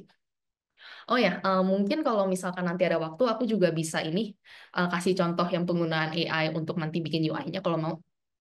Wah, mantap. Oke, Kak Jaslyn. Oke, Ya. kita geser dulu ke Kak Kemal soal etika pakai data, Kak. Sorry, etika pakai AI di data. Tapi kan tadi Kak Kemal sebenarnya bikin sendiri ya. But maybe you want to elaborate, Kak. Gimana? Sebenarnya ada kayak mungkin kalau etikanya itu sebenarnya kalau yang aku implement adalah uh, never fully trust what AI uh, has given you gitu. Outputnya adalah jadi kayak fungsi yang akan penting ke depannya adalah sebenarnya menurut aku moderasi, karena aku sebagai programmer pun teman-teman kalau di sini ternyata ada yang pengalaman coding, kalau yang programming musuh utamanya mungkin yang bikin kita stres itu adalah uh, error message gitu. Ada error nih, it doesn't work our script. Tapi ketika ada AI, musuh kita berubah. Dan menurut aku pribadi lebih susah. Karena musuh kita sekarang ada namanya false positives. Outputnya keluar, tapi kadang-kadang kita nggak tahu apakah ini output yang benar gitu. Atau bisa disebut dalam AI itu hallucination gitu. Dia asal ngomong aja gitu tapi halu gitu. Nah, jadi sebenarnya moderation moderation itu sangat penting, dan juga semakin aku mengulik tentang AI dan mengerti, AI doesn't seem to be a magic anymore, karena aku mulai ngerti caranya gimana supaya sebenarnya preventif ke depannya biar tahu apa yang harus kita jaga nih dari sistem yang involve AI. Dan apa namanya, yang penting itu sebenarnya ya memang eh, tadi sama yang Kak Jaslyn juga mention, eh, no credentials ataupun no protected sensitive documents boleh diupload ke sana information. Habis itu gak boleh langsung bawa dari sana, always ask the source. Dan ya masalah apa namanya, buat ethics gitu juga ada isu-isu yang muncul lah akhirnya. Cuma kalau di aku pribadi mungkin belum terlalu banyak mengalami masalah itu gara-gara memang penggunaannya lebih ke hal-hal teknis kayak say paling simple, kode kita error masukin ke sana, kita jelasin. Kalau timku kadang-kadang ya aku maklumin lah, walaupun sering aku ya ceramahin ya, slash omelin dikit lah ya kalau masukin kode yang masih gak works terus langsung fix this code gitu. Nah itu pasti aku ngomel lah ibaratnya, jangan kayak gitu lah ibaratnya jadi kadang-kadang itu bekerja, cuma yang aku lebih pingin oke masukin kodenya gitu excluding all the credentials, tapi pas sudah pas udah dapat jawabannya mendingan lu promnya adalah kenapa kode ini nggak works dan coba jabarin errornya di mana baru ngasih suggestionnya. Jadi kayak some kind of apa ya, culture juga sih, masalah kultural secara manusia juga penting tuh untuk ngebahas etik gini nih supaya supaya ya apa namanya, secara manusianya pun makin mengerti, makin menguasai AI gitu loh. Iya, iya, iya, Kak. Oke. Gitu, Pak. Semoga bisa menjawab teman-teman juga ya. Jadi kan kebanyakan tuh pakai AI itu jelek soalnya gak beretika gitu ya. Karena langsung comot ya. Jadi mungkin kita harus kurang-kurang gitu guys. Langsung Iya, comot. Ternyata Kak Kemal iya. dan Kak Jasmine pun gak melakukan itu ya.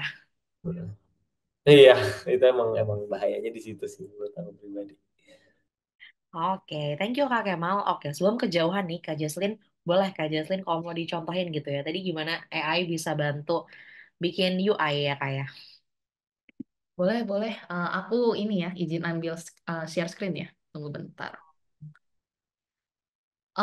Ini by the way, ini aku pakai Figma berbayar. Ini aku pakai akun kantor. Jadi ya, aku akan lanjutin aja ya.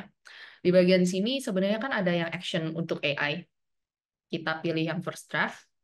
Nah, contoh kita tuh ambil dari ini aja ya promnya ya, a to-do list app with tasks for a day. Terus kita tap, terus kita make it. Nah, sekarang nih dia lagi buat nih UI-nya gitu. Tampilannya seperti apa secara UI-nya. Kayak gini. Jadi dia langsung muncul.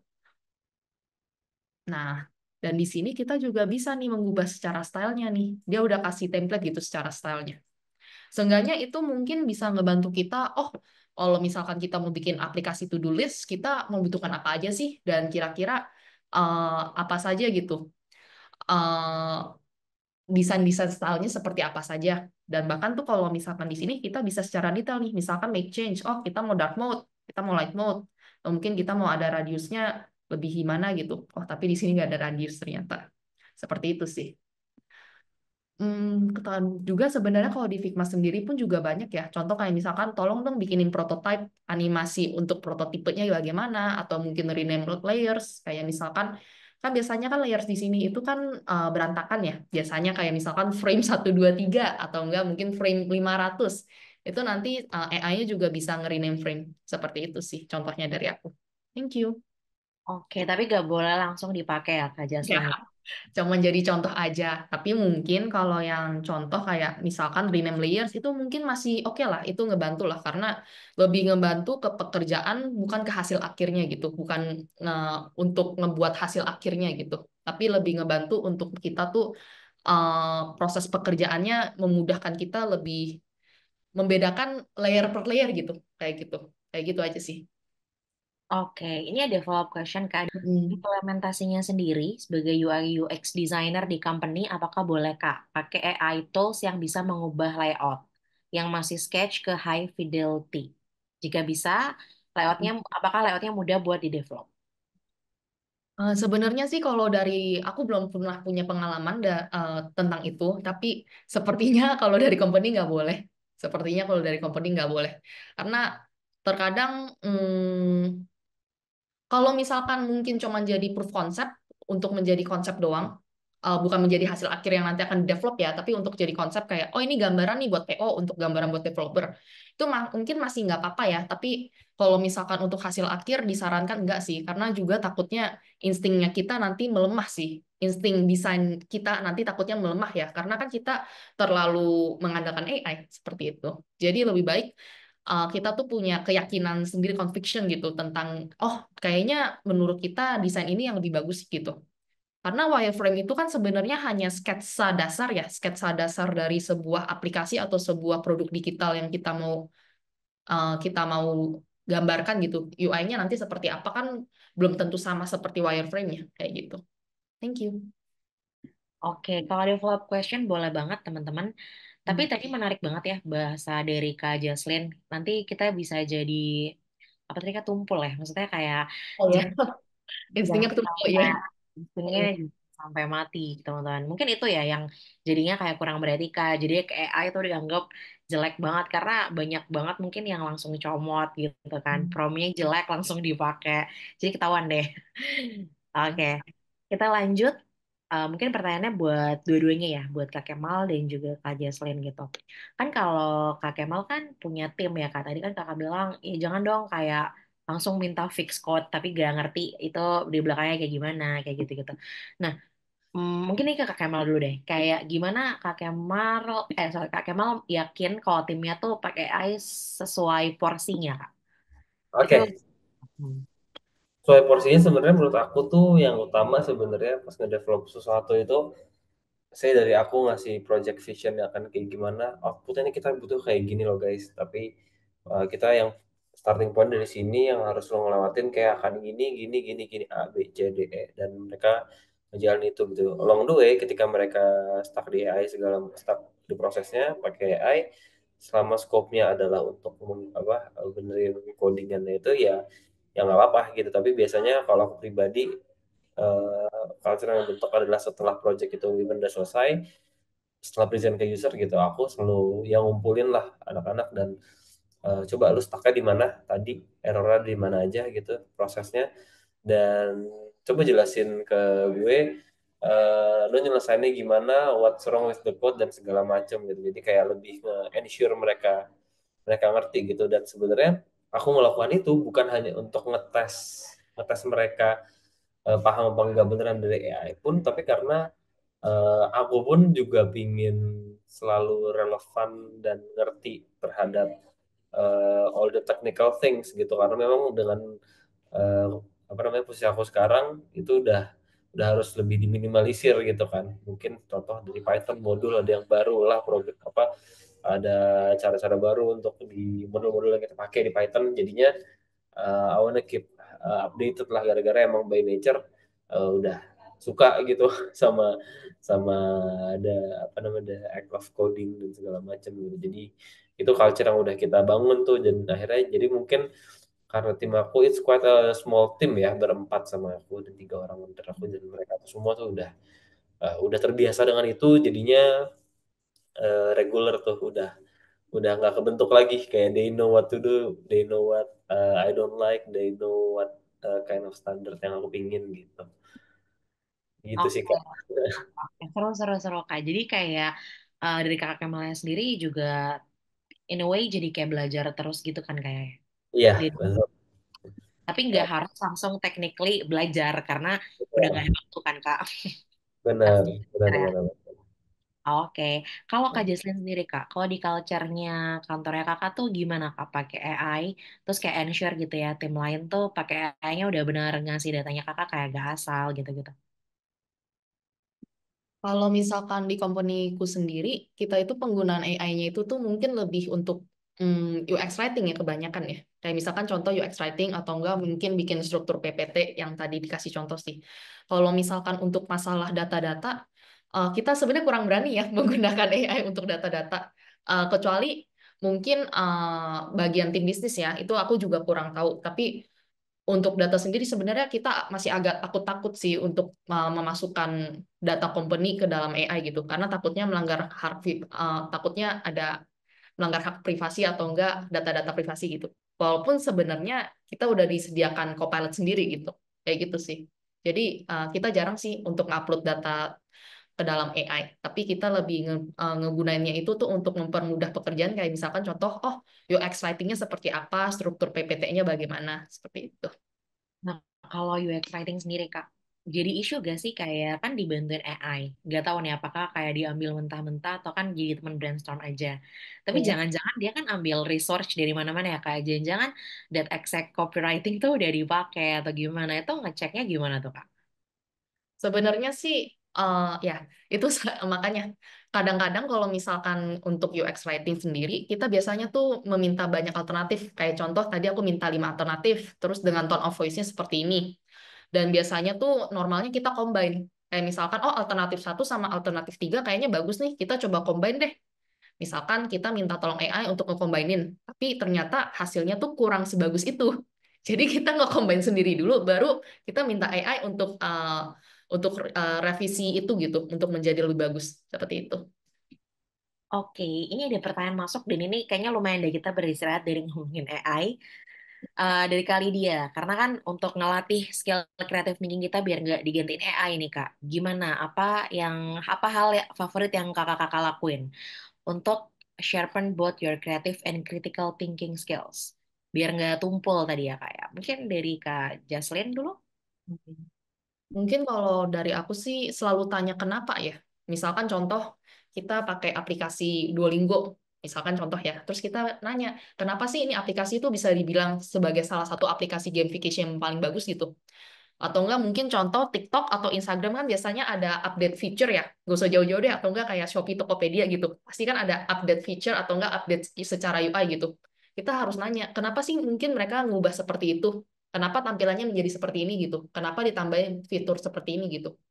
Jadi untuk melatih critical thinking kita sih, why? Apa sih problem yang ingin mereka solve? Seperti itu sih.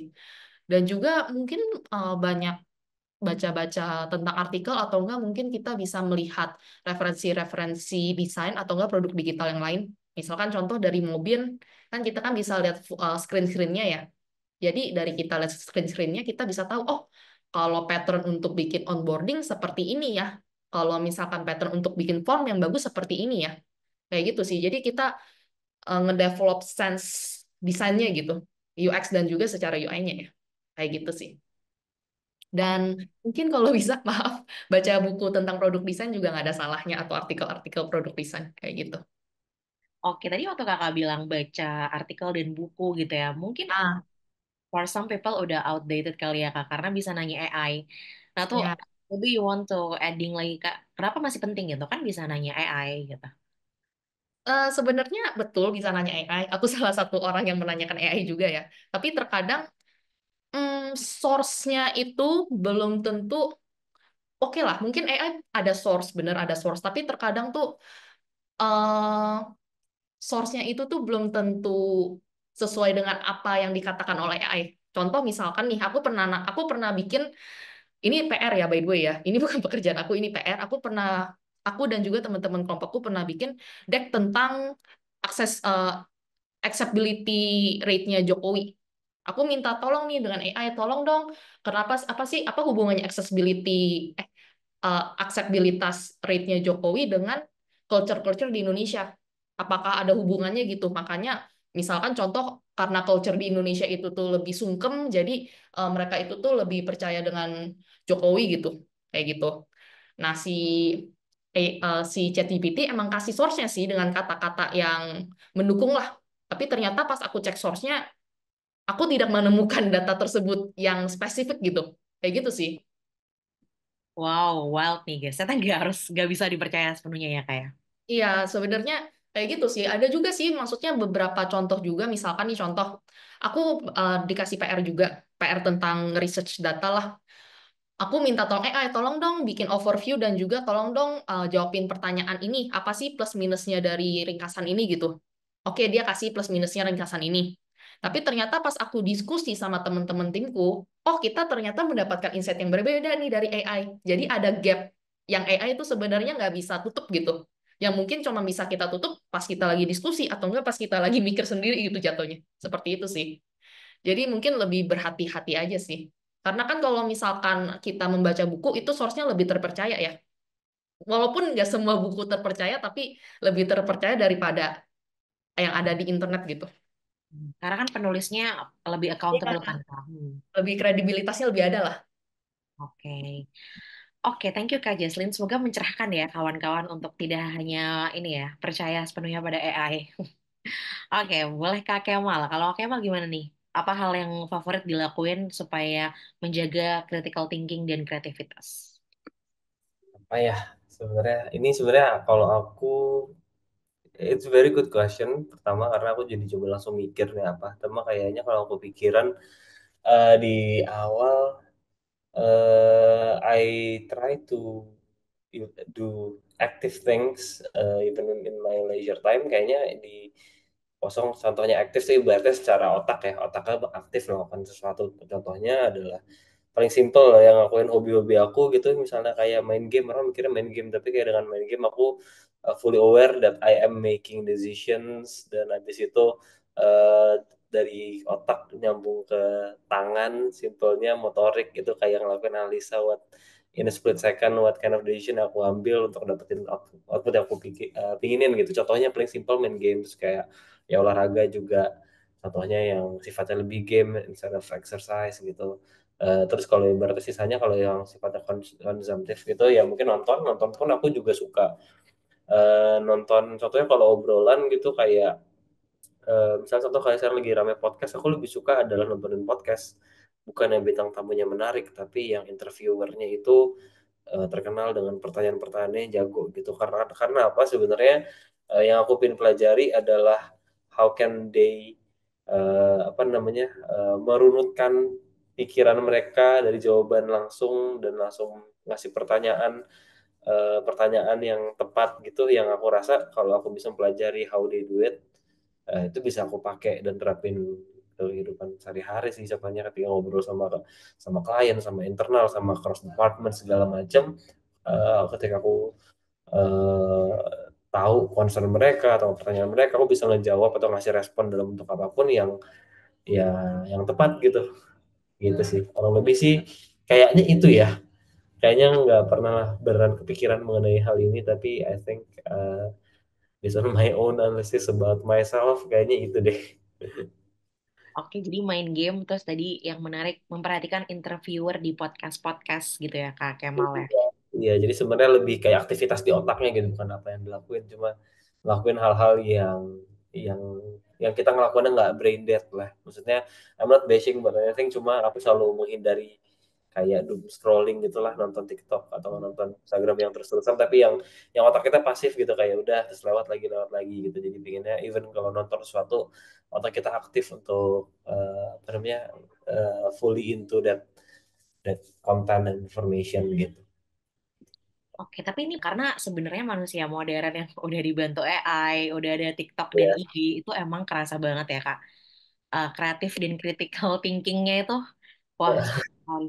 Mungkin Kak Kemal mau adding nggak Kak ke tadi yang dari Kak Jaslyn bilang AI itu gagal menjawab beberapa permasalahannya Kak Jaslyn. Ada nggak sih Kak Kemal pengalaman di mana AI itu gagal gitu? Kayak ngaco lu gitu.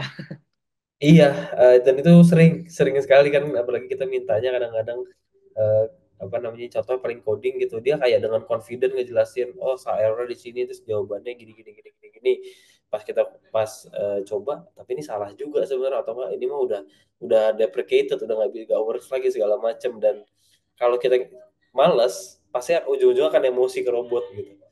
Nggak apa namanya, nggak jarang aku nemuin tim aku chat sama chat GPT udah pakai caps lock tuh, udah nggak jarang. Tapi kayak ibaratnya, ngapain lu malah sama robot, yang salah tuh bukan dianya gitu loh. Kayak you gotta put more work on yourself supaya lu bisa menggunakan AI dengan lebih baik. Paling simpel kayak gitu. Terus kalau nggak, ya buat contoh tadi report automationnya, yang tadi report automation contohnya ada analisis tuh, itu kalau dilihat sama analis pasti kayak, ini mah basic banget gitu, atau nggak ini mah masih surface level banget, kurang dalam, kurang insightful, kurang gitu. Dan jadi gitu ya. Contoh ibaratnya kayak kalau misalnya klien udah biasa dengan surfing dengan report yang dalam, tiba-tiba dapat level yang surface, kan jadinya bisa jadi nggak puas gitulah. Jadinya eh, apa namanya, memang lumayan common sih case-nya gitu. Oke, sambil aku geser nih ke pertanyaan selanjutnya. Tadi kan kita udah ngomongin kayak kekurangannya AI gitu ya, Kak Kemal. Dan Kak Kemal tuh menyinggung satu kalimat nih ya, gimana caranya kita bisa manfaatin AI. Nah, pertanyaannya adalah, jadi gimana Kak caranya yang tepat gitu ya, supaya kita human gitu ya, bisa pakai AI itu buat kolaborasi. Oke. Caranya adalah, kalau aku apa ya mikirnya adalah, AI itu adalah, contohnya kalau kita ngomongin AI mengenai LLM kayak large language model ini, yang ChatGPT dan teman-temannya, eh, mereka akan super, aku nyebutnya apa, yapping gitu. Yapping itu kayak kayak ngomong terus, mereka tuh akan terus ya, ngerasa elaborate panjang segala macam. Cuma kayak the more specific, the better our prompt is, our instruction ke mereka, mereka akan bisa ngasih output yang makin sesuai sama kita. Karena ibaratnya the idea of LLM kan adalah dari pertanyaan kita, dari kata per kata akan dianalisis sama dia secara matematik, secara statistik, paling deket probability-nya ke kata apa berikutnya, dan itu berjalan terus tuh in chain. Dan habis itu dikasih relevansi terhadap outputnya tuh, jawabannya akan kayak gimana gitu kan. Nah jadinya, eh, semakin kita spesifik ngasih instruction ya, chance mereka untuk semakin halusinasi atau lawannya tadi tuh apa, false positif itu semakin sedikit. Jadi sebenarnya kayak gitu sih, kayak cara cara aku sendiri ya gitu. Jadi kadang-kadang aku ngasih konteks, ngasih contoh, ngasih expected output, gitu-gitu lah contohnya. Jadi trial error juga ya Kak Kemal ya. Mungkin di prompt pertama belum tentu dapat. Nah, kecuali in some case, gara-gara mungkin aku udah ada pengalamannya, jadi for some case yang aku rasa harus dispesifikin nih, udah jelas apa yang aku mau, aku lebih elaborate gitu, kayak konteksnya dulu, habis itu ada apa namanya, kita ingin dia jawabnya dengan cara kayak gimana, detail-detail apa yang perlu mereka tambahin, habis itu expected output kayak gimana, sampel outputnya kayak gimana, misalnya ada kayak gitu. Terus ya ada apa namanya, do's and don't say gitu dalam ngasih jawaban. Jadi semakin spesifik apa yang dilakuin tuh, jadinya kalau udah kebentuk gitu, even conversation yang chain kepanjang ke bawahnya jadi lebih enak tuh, gak makin ke mana-mana gitu. Tapi memang untuk cara collab-nya tuh ya manusianya harus effort juga ya Kak, harus berpikir ya. Nggak bisa Benar, gitu doang ya. benar. Karena kalau nggak kita yang dibawa kemana-mana sama AI-nya gitu. Oke, oke. Cool, Kak. Kemarin before ini kan kita juga bahas growth hacking. Terus kayak promnya tuh bisa sampai berlembar-lembar tuh bisa sih, Kak. Jadi ada mentor yang jelasin kayak gitu. Supaya bisa Ya, dapat hasil yang tepat gitu. exactly, ya. Oke, Gitu. thank you Kak Kemal. Mungkin kalau dari Kak Jaslyn gimana, Kak? Gimana caranya kita bisa collab gitu ya, Kak, sama AI dan gak dibohongin sama AI, tapi juga nggak digantiin sama AI. Mungkin yang pertama kita harus berpikir dengan critical thinking ya, karena kan untuk tahu benar atau salah kan itu kan sebenarnya juga dari logika kita sendiri ya. Kayak misalkan contoh, oh ya kita minta data A, si AI kasih data A. Tapi kan kita minta source-nya ya. Belum tentu, walaupun mungkin data A yang dikasih sama AI itu secara jawaban itu mendukung, tapi kan pas kita cek source-nya kan belum tentu cocok ya. Seperti itu sih. Dan juga untuk masalah kita tidak digantikan oleh AI, eh, kita itu jangan menjual cuman visual, tapi kita itu juga menjual soal konsep, terus kita juga menjual soal experience-nya, atau enggak kita juga menjual soal apa sih yang kita mau propose, apa sih ide di balik dari visual ini gitu. Karena jujur kalau misalkan masalah visual kan eh, cukup, aku nggak bisa bilang cukup mudah, tapi intinya kalau dengan latihan yang cukup lama, itu tuh masih bisa lah, masih pasti akan ke develop gitu sense-nya. Tapi kalau misalkan untuk UX sendiri, kayak misalkan secara experience-nya, itu tuh yang sebenarnya tidak bisa digantikan oleh AI. Karena contoh misalkan, aku minta tolong, oh tolong dong AI bikinin aku rumah gitu. Misalkan contoh desain rumah gitu. Desain rumah, kalau misalkan untuk di daerah Serpong, oke nanti dia kasih nih untuk desain rumah di daerah Kompleks Serpong gitu. Tapi kan kadang-kadang AI kan nggak tahu kenyataannya kalau oh ternyata aku tuh punya kakek yang nggak bisa naik tangga, jadi nggak boleh ada tangga di rumah itu. Atau mungkin secara feng shui, oh ternyata kamar tuh kalau di atas dan juga toilet di bawah itu tuh secara feng shui nggak bagus, kayak gitu. Jadi kan AI sebenarnya kurang tahu itunya ya. Kecuali ya tadi seperti katanya Mbak Ulin dan juga Kak Kemal ya, kita harus membuat promnya yang benar-benar sangat spesifik. Itu kan berarti kan juga sebenarnya butuh data juga ya, data yang diperlukan oleh manusia sendiri ya. Kayak gitu sih. Jadi caranya supaya kita tidak tergantikan oleh AI ya kita harus mempunyai critical thinking-nya sendiri sih. Bagaimana cara membuat kita keputusan dan juga solve the problem gitu. Kayak gitu. Oke, ini mungkin aku selanjutnya agak curhat dikit nih Kak. Nggak tahu Kak Kemal atau Kak Jesslyn punya pengalaman yang sama. Jadi ini udah lama banget nggak di Prodika. Ada my coworker itu yang pakai AI, tapi mungkin kayak asal ngasih prompt, terus habis itu kayak bahasanya bener-bener kaku, baku, terus aneh, dan itu bener-bener dipakai gitu. Nah, hal-hal yang kayak gitu tuh Kak Jesslyn sama Kak Kemal pernah ngalamin gak sih? Atau or is it just me? eh Baku banget ya Kak. Sorry Kak, jadi aku jawab dulu. Kalau aku pernah contoh dari paling paling dekat dari itu aja dari apa namanya aplikan ke kantor aku yang daftar gitu terus kayak ya kelihatan lah mereka dari cover letter somethingnya pakai AI terus kayak karena aku sangat pakai AI hari-hari jadi ngebaca ini kayak teksnya smells like AI banget deh terus kayak pas interview aku panggil tapi kayak aku pertanyaannya simple gitu soalnya lain kayak oke jadi kayak di cover letter lu nih prompt lu gimana buat nulis AI-nya gitu without they disclosing gitu loh iseng aja kayak gitu ibaratnya if they can answer it dengan bagus dan ternyata promptingnya bagus it will be a great plus justru menurut aku bukan gara-gara aku antipati gara-gara oh ini pakai AI dia nggak patut untuk timku justru enggak justru menurut aku kayak kalau dia bisa menggunakan AI di kondisi dia sekarang dengan baik gitu oh I think this kid got a potential dan kelihatan berarti ada effortnya dan kelihatan ada nguliknya dan knowledge segala macem gitu sih itu paling paling deket ya pengalaman aku sih gitu. Ah, tapi maksudnya harusnya kalau dia pakai AI dengan baik, promnya Kak, dan diubah, harusnya Kak Ya, Kemal nggak akan notice atau gimana? might be Kayak nggak mungkin mungkin aku nggak bakal kalau dia sangat bagus pasti aku nggak bakal notice kayak jadi pengen tanya sih. Jadi benchmarknya tuh kalau pakai AI kita harus gimana sih Kak supaya oh gak kayak di tag nih. pakai AI sebenarnya kalau kalau rapi banget sebenarnya ujung-ujungnya misalnya saya dia bikin AI dengan kalimat wording tertentu gitu ya berarti dengan wording tertentu terus dengan pas interview dari komunikasinya aja aku rasa ini kok kayaknya ada mismatch dari kata yang dia sering gunakan dari yang ya sampai hal-hal detail kayak gitu and nggak tahu buat orang lain tapi actually kalau aku sendiri tuh emang suka gitu ya observe terhadap small things kayak gitu tuh jadinya mungkin lumayan peka ya terhadap hal kayak gitu tuh tapi misalnya ini contohnya kayak AI-nya rapi banget baku banget segala macem tapi ternyata pas interview say oh dia misalnya eh, English-nya nggak pernah sedikit bisa sedikit broken apa segala macam gitu gitu nah itu kan bisa langsung kelihatan tapi misalnya emang dia bisa jelasin pakai AI tujuan buat itu justru itu hal yang aku appreciate gitu loh kayak they Hmm, using the technology to improve on their flaws gitu kan dan yang penting itunya aja sih outputnya ya oke oke. basic Makanya Kemal nanyain ya. Jadi promnya gimana gitu. bener kayak nggak apa-apa pakai AI itu sangat bagus gitu asal asal tepat guna itu bisa ngasih kita dan output kita yang sangat jauh lebih bagus sih menurut aku kalau digunakan dengan tepat. Oke, kalau dari Kak Jaslyn sendiri ada gak sih Kak pengalaman yang pakai AI sembarangan tadi tuh kali ya? Jadi kayak sampai ketahuan nih, oh ini AI nih lo gak pakai critical thinking lo nih gitu.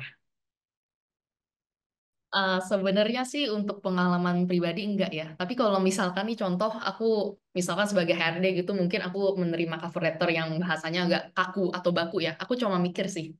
Ini orang, ini orang itu emang bahasa dasar mother tongue-nya itu tuh bahasa Inggris. Terus dia berpikir, oh ini tuh oh bahasa baku yang untuk cover letter yang bagus gitu. Atau mungkin ini orang tuh cuman, oh dia cuma ingin kelihatan formal gitu. Itu ya. Dan aku mungkin cuma mikir kenapa dia sambit itu sih sebagai cover letternya sih. Aku mungkin lebih mempertanyakan aja sih. Tapi untuk kalau misalkan salah penggunaan sih, kebetulan di company aku belum ada sih kayak gitu. Hmm. Oke, oke, aku lanjutin ya Kak Kemal dan juga Kak Jaslyn. Ini kita nextnya akan ngomongin 2025, agak kayak ngeramal dikit gitu ya. So dari kayak pengalamannya Kak Jaslyn yang sekarang di UI UX, menurut 2025 desain, khususnya produk desain gitu ya Kak, bakal kayak gimana sih Kak pemanfaatan AI-nya? Pemanfaatan AI-nya pasti akan sangat meningkat sih. Soalnya maksudnya nggak usah jauh-jauh, sekarang apa-apa itu udah pakai AI. Bahkan contoh kayak misalkan Zoom itu udah pakai AI, Google Meet itu udah pakai AI seperti itu. Dan juga di company aku juga sekarang tuh sudah menormalisasikan untuk memakai AI sih. Tapi untuk di bagian desainnya, bukan yang untuk di bagian data aku kurang tahu. Tapi kalau misalkan contoh, oh mungkin untuk di bagian desain kayak misalkan UX writing atau aku mau cari pattern nih, pattern tentang user flow-nya seperti apa, itu pun juga udah minta tolong AI gitu. Jadi ya kita ada bagusnya sih untuk kolaborasi dengan AI dari sekarang. Kayak gitu. Oke, kalau dari Kak Kemal sendiri gimana Kak? Soalnya kan kalau Kak Kemal kan berhubungan sama hal yang sensitif ya, data ya. Apalagi gimana kayak Kakak juga ensure klien bahwa, oh it's okay kok pakai AI gitu. Oke, kalau mengenai hal itu sebenarnya that's why our approach from the start itu adalah bukan kita nge-upload datanya ke platform yang mereka udah punya, tapi kayak dengan API itu jadi kita manggil aksesnya. Ibarat kita menggunakan otaknya dia, datanya tetap di local komputer atau kan di manage server yang kita pakai gitu loh. Di komputer yang kita pakai, tapi kita kapabilitasnya untuk memprosesnya baru kita manggil AI-nya. Jadi AI kita panggil instead of kita ngupload sesuatu yang dari kita masukin ke web gitu. Gitu sih Kak kalau kita ngejaganya ya. Jadi kayak ya udah ada tentunya klien udah banyak standar kayak gitulah mengenai security information apa namanya security yang di-in segala macam yang nggak boleh di-share dan kita ensure dengan bikin gambaran sampelnya kayak gimana, nunjukin juga gimana kita safety protocolsnya gitu. Jadi memang kita jaga dari awal. Oke, berarti itu emang by standar tuh emang dijelasin gitu ya Kak ke kliennya ya? Nggak semua. Kalau jadi kan beberapa klien, terutama yang udah multinational company itu pasti dia minta. Cuma kalau dari kita sih nggak ada kayak gitu ya Kak. Apa namanya nggak ada spesifik kita nge-share langsung kecuali diminta gitu. Tapi in the background diminta nggak diminta kita selalu melakukan dengan standar operational procedure kayak gitu. Oke, thank you Kak Jaslyn dan Kak Kemal. Terakhir, Kak Jaslyn dan Kak Kemal boleh kasih kita pesan gitu ya, supaya kita gak takut sama AI, terus kita bisa tetap pede di tengah-tengah canggihnya AI. Boleh, mau siapa dulu nih? Kak Kemal, Kak Jaslyn? Kak Kemal dulu kali ya. Silakan, silakan. Oke, teman-teman kalau regarding AI paling kalau menurut aku pribadi apa namanya it's growing menurut aku udah inevitable kalau teman-teman ngikutin nggak tahu apa iya apa enggak tapi sejauh yang aku ikutin beritanya bahkan di level yang udah apa namanya globally gitu ya bahkan AI itu sekarang udah sebenarnya udah arms race lah gitu bahkan ya it's some kind of new weapon di bayangan orang-orang utama yang udah skalanya gede gitu antar pemerintahan it's battle dari kalau kita lihat makronya dari US sama China atau dari Rusia segala macam pasti mereka tuh lagi bikin ini juga tapi kita sebagai consumer kita dapat efeknya juga jadi makin lama ya itu makin makin akan banyak masuk ke lini-lini kehidupan kita lah.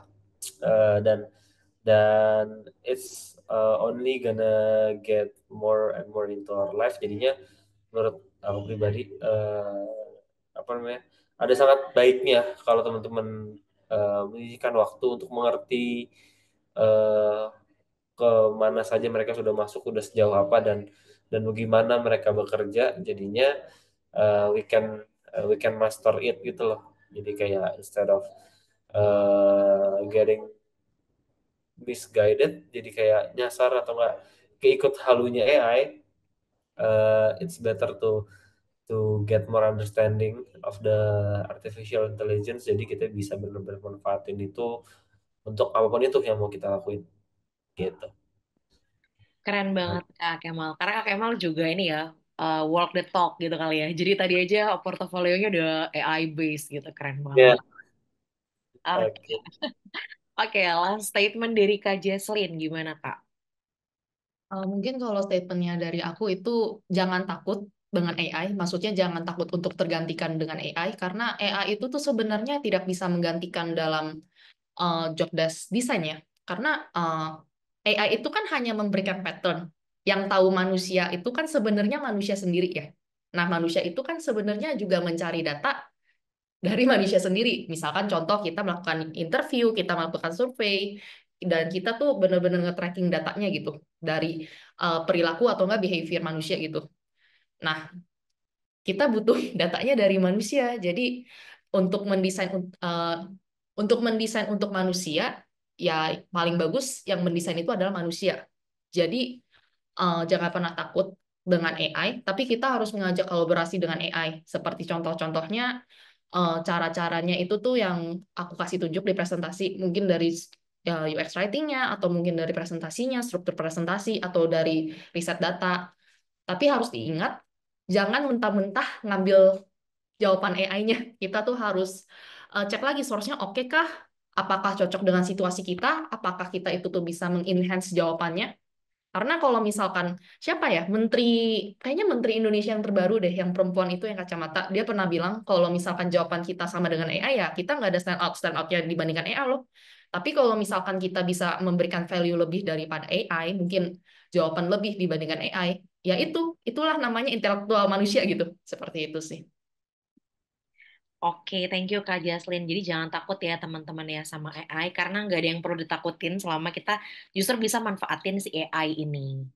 Thank you untuk diskusi yang seru malam ini Kak Jaslyn dan Kak Kemal. Semoga nanti ada follow up discussion ya, follow up kelasnya, mungkin workshop or anything. Teman-teman kasih aja feedback ke Purwadika. Semoga kita bisa bikin sesi-sesi seru yang lainnya, could be offline juga. Thank you so much semuanya. Thank you ya Kak Jaslyn, Kak Kemal. Thank you. Thank you malam semua. Thank Malam. you. Selamat malam semuanya.